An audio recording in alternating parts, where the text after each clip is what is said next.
अस्सलाम वालेकुम नाज़रीन, मैं हूं नईम कुरैशी। आज बात करेंगे सियासी सूरत हाल के हवाले से।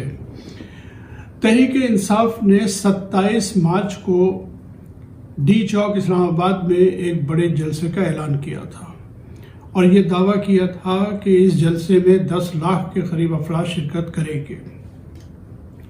और इस दौरान में वज़ीर-ए-आज़म इमरान खान ने मुख्तलिफ शहरों में तहरीक इंसाफ के जलसे किए, जिसमें मेलसी का जलसा शामिल है, जिसमें सवात का जलसा शामिल है, हाफजाबाद का जलसा शामिल है।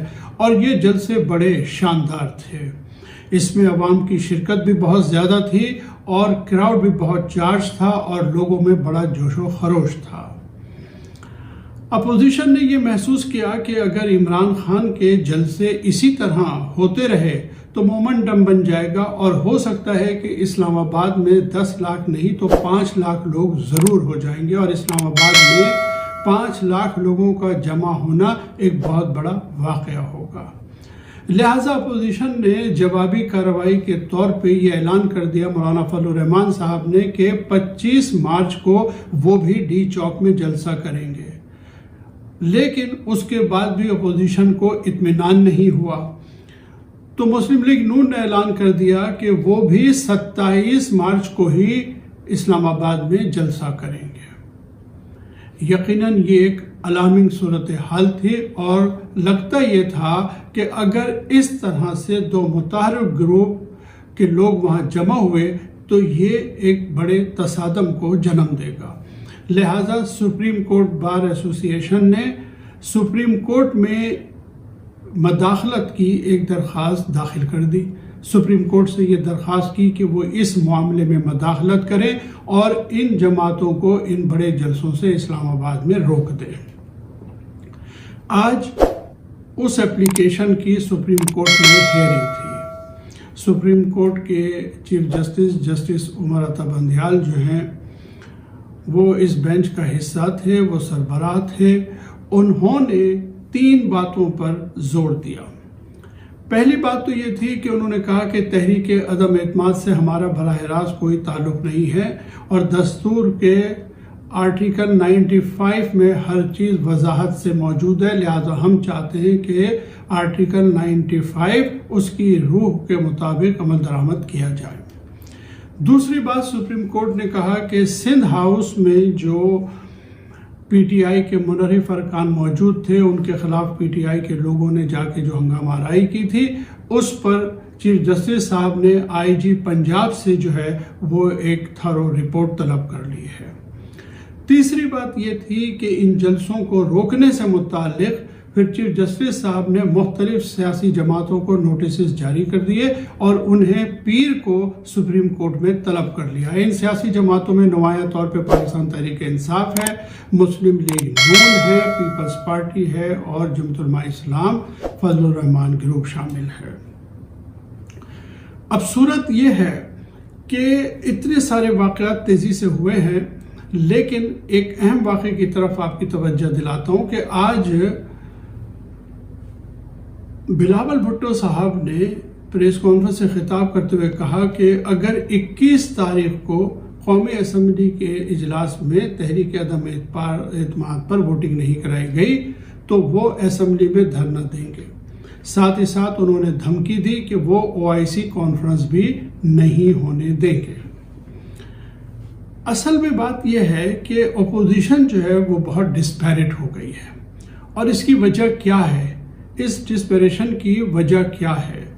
वजह यह है कि पिछले 3-4 दिन में जो वाक़यात ज़हूर पजीर हुए हैं उसके नतीजे में अपोजिशन जमात जो हैं वो बुरी तरह एक्सपोज हो गई हैं। सबसे पहले तो ये हुआ कि मुल्तान के जो यूसुफ रज़ा गिलानी साहब हैं, पीपल्स पार्टी की तरफ से वो कायद हज़ब इख्तिलाफ हैं सेनेट में, उन्होंने एक प्रेस कॉन्फ्रेंस करते हुए कहा कि सिंध हाउस में पीपल्स पार्टी और मुस्लिम लीग नून के MNAs हैं, वहाँ PTI का कोई भी MNA नहीं है। लेकिन 3-4 घंटे के बाद जब अपोजिशन को ये अंदाज़ा हो गया कि हुकूमत अपने इदारों के ज़रिए उन्हें बरामद कर लेंगे तो उन्होंने उन्हें मीडिया के सामने पेश कर दिया।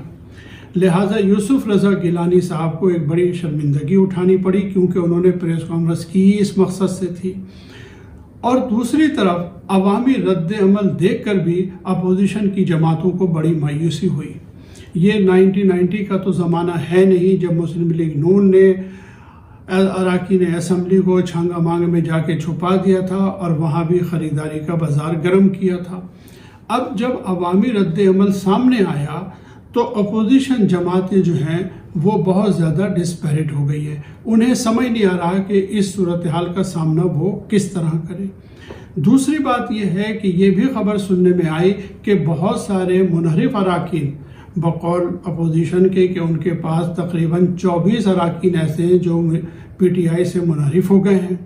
اب ان منحرف اراکین نے واپسی کی راہ جو ہے وہ دیکھنا شروع کر دی ہے، لہٰذا اس ڈسپیریشن میں بلاول صاحب نے آج یہ اعلان کر دیا کہ وہ او آئی سی کا اجلاس نہیں ہونے دیں گے۔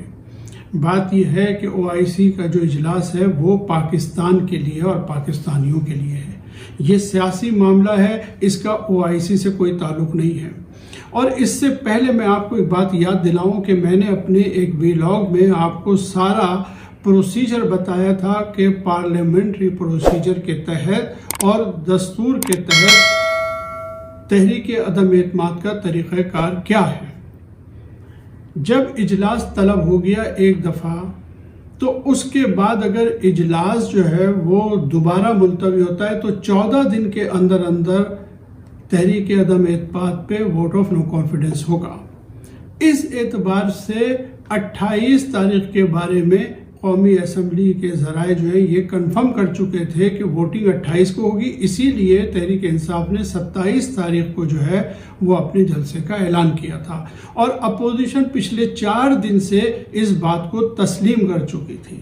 لیکن پچھلے دنوں جو پے در پے واقعات ہوئے اس نے اپوزیشن کو اس بات پہ مجبور کر دیا کہ وہ کوئی ایسا تماشا کریں کہ جس سے صورتحال خراب ہو جائے۔ مجھے ایسا لگتا ہے کہ اپوزیشن یہ سب سے بڑی سیاسی غلطی کرے گی، کیونکہ یہ ایک ایسا موقع ہے کہ حکومت واقعی مشکل میں گرفتار ہے۔ لیکن اگر 21 تاریخ کے اجلاس میں ایسا ہو گیا یا 25 تاریخ کے جلسے کے بعد دھرنا ہو گیا تو ہو سکتا ہے کہ قومی اسمبلی کا اجلاس نہ ہو سکے، جو کہ سرین اپوزیشن کا ہی نقصان ہے۔ اور دیکھنا یہ ہے کہ پیر کو سپریم کورٹ کیا فیصلہ کرتا ہے۔ سپریم کورٹ میں حکومت نے ایک یہ پٹیشن بھی فائل کی ہے کہ فلور کراسنگ کی جو کلاز ہے 63A، سپریم کورٹ جو ہے اس کی تشریح کر دے کہ ان کے ساتھ کیا سلوک ہوگا، کیا یہ صرف ڈی سیٹ ہوں گے یا تاحیات نااہل ہوں گے۔ فلور کراسنگ کرنے والے بظاہر اس وقت مشکل میں نظر آتے ہیں۔ ناظرین، آج تک کے لیے اتنا ہی، اگلی ویڈیو تک کے لیے اجازت دیجیے۔ اللہ حافظ۔